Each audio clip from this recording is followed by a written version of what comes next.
नमस्कार दोस्तों, once again welcome to my channel Neerav Hingu. और आज के एपिसोड में मैं वापस मुहूर्त शास्त्र के ऊपर बात करूंगा कि कई लोगों को मुहूर्त चाहिए होता है कि नया बिजनेस स्टार्ट करना होता है। तो बिजनेस स्टार्ट करने के लिए या रीस्टार्ट करने के लिए, रिवैम्प करने के लिए मुहूर्त शास्त्र में कुछ डेट्स के बारे में बताया गया है, उस पर मैं बात करूंगा। अब मुहूर्त में व्यापार की जब बात करते हैं, बिजनेस स्टार्ट करना होता है तो दो प्रकार या दो से कैटेगराइजेशन बताया गया है। एक है छोटा द स्मॉल बिजनेसेस, एक है फॉर द लार्ज बिजनेसेस। दोनों के लिए अलग अलग तिथियां और नक्षत्र और योग सारे बताए गए हैं।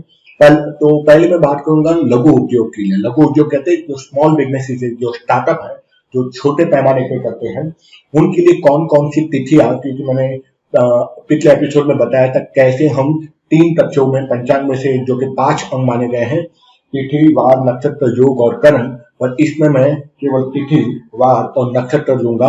ये 3 कॉम्बिनेशन जब एक डेट पर आते हैं तब उस डेट को हम कंसिडर कर सकते हैं शुभ मुहूर्त के लिए, नया बिजनेस स्टार्ट करने के लिए। अब पहले मैं बात करूंगा लघु उद्योग के लिए। लघु उद्योग के लिए जो तिथि आती है वो है 2nd, 3rd, 5th, 7th, 10th, 12th और 13। ये सारी जो तिथियां हैं ये शुक्ल पक्ष की तिथियां हैं।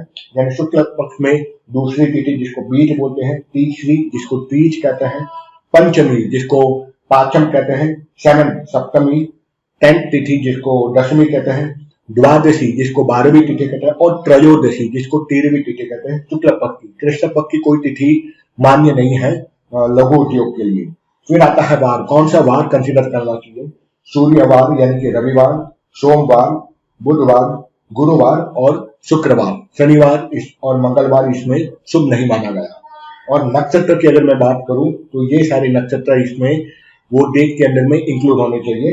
अश्विनी नक्षत्र, रोहिणी, पुष्य नक्षत्र, उत्तराषाढ़ा का तीसरा पद, ठीक है, हस्त नक्षत्र, चित्रा नक्षत्र, स्वाति, श्रवण नक्षत्र, रेवती, अनुराधा, धरणी, पूर्व भाद्रपद और मृगशिरा, ये सारे नक्षत्र हैं।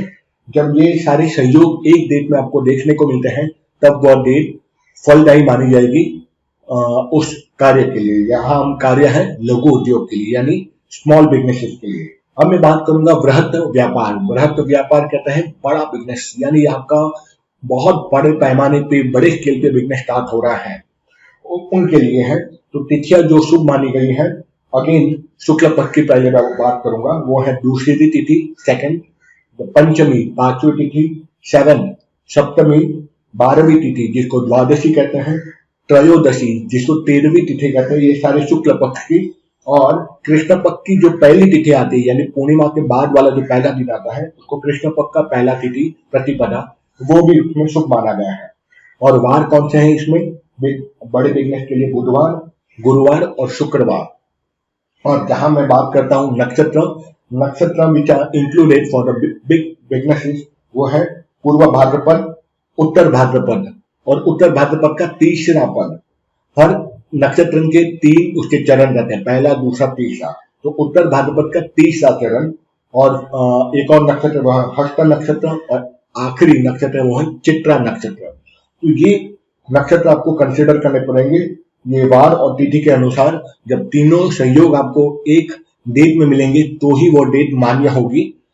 और यदि आप मान लो अवेलेबल ही नहीं और बहुत ही अर्जेंट है, बहुत बार आरओसी रजिस्टर ऑफ कंपनीज में हम जब अप्लाई करते हैं गवर्नमेंट में, चाहे प्राइवेट लिमिटेड हो, लिमिटेड लायबिलिटी पार्टनरशिप हो, चाहे ओपीसी हो, नया कॉन्सेप्ट में 1% कंपनी, या फिर आईपीओ बनाया गया हो तो पब्लिक लिस्टेड कंपनी हो, उस समय डेट अनुकूल नहीं होती ज्योतिष शास्त्र के अनुसार। तो आप चौगड़िया भी देख सकते हैं, जो कि मैं उसको मान्य नहीं करता, चाहे वो कोई भी मुहूर्त हो। ज्योतिष के हिसाब से अगर आप जाते हो तो उसमें 101% आपको सफलता मिलती ही मिलती है। और इन केस जो प्रैक्टिकली हमारे पास टाइम ना हो तब आप अपनी डेट ऑफ बर्थ के हिसाब से भी पंचांग निकाल सकते हो। वो एक जो प्रैक्टिसिंग क्लिनिकल न्यूमरोलॉजिस्ट है वो जरूर देख सकता है। मैं जरूर निकालता हूँ न्यूमरोलॉजी के हिसाब से आपके लिए कौन सा डेट बेस्ट रहता है।